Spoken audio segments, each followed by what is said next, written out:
به شعبه وزارت کارهای داخلی یک در نوع فردوسی با عریضه مرد 34 ساله ساکن پایتخت مراجعت نموده است که 19 یولی سال 2021 مرد 27 ساله ساکن نوع بوسه با روی فریب به باوریش درآمده از او 1,165,353 سومونی گرفته تا حال مبلغش را برنگردانیده است. اوید به حالت مذکور تفتیشات ادامه دارد. به شعبه وزارت کارهای داخلی یک با عریضه مرد 42 ساله ساکن نوع همدانی مراجعت نموده است که 2 ینور سال 2022 تخمینا ساعت 23:10 در محله گپرزیم پایتخت شخصان نامعلوم با روی زورآوری و آشکارا از جیبش یک عدد تلفن موبیلی تمغه ردمی 9 و 70,000 سومونی را تصرف نموده از جای حادثه غیب زدند.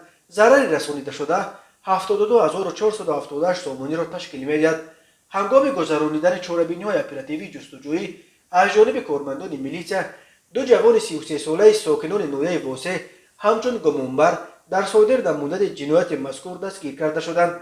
همچنین از جانب کارمندان میلیشیا معین کرده شد که نامبردگان باز با همراهی جوان 16 ساله ساکن شهر کولوب 31 دکامبر سال 2021 تخمینا ساعت‌های 05:00 در محله ذکر گردیده با روی زورآوری و آشکارا از مرد 40 ساله ساکن نویه فیض‌آباد یک عدد تلفن موبیلی تمغه سامسونگ و 2000 سومونی تصرف نموده از جای حادثه غیب زدند. ضرری رسانیده شده 2400 سومونی را تشکیل می‌دهد.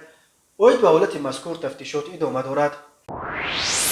به شعبه وزارت کارهای داخلی یک در نوع فردوسی با عریضه مرد 53 ساله ساکن پایتخت مراجعت نموده است که 3 ینور سال 2022 تخمین ساعت 11:30 در داخل بازار کاروان شهر دوشنبه شخصان نامعلوم با روی پنهانی 2 عدد زینه‌پویه 12 متره را دزدیده از جای حادثه غیب زدند. ضرری رسانیده شده 8000 سومونی را تشکیل می‌دهد. هنگام گذرانیدن چاره‌بینی‌های اپراتیوی جستجویی از جانب کارمندان میلیشیا مرد 45 ساله ساکن پایتخت که پیش با ماده‌های 248 و 244 کودکس جنایتی جمهوری تاجیکستان سود شده است و مرد 46 ساله ساکن شهر دوشنبه که پیش با ماده 237 کودکس جنایتی جمهوری تاجیکستان سود شده است با گمان دزدی دستگیر کرده شد.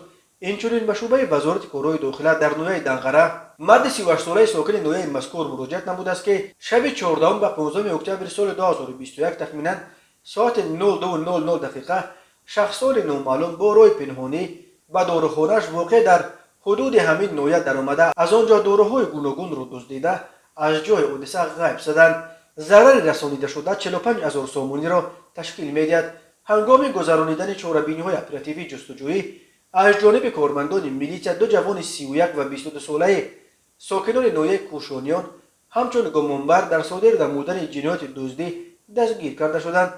وابسته به حالت ذکر گردیده تفتیشات ادامه دارد.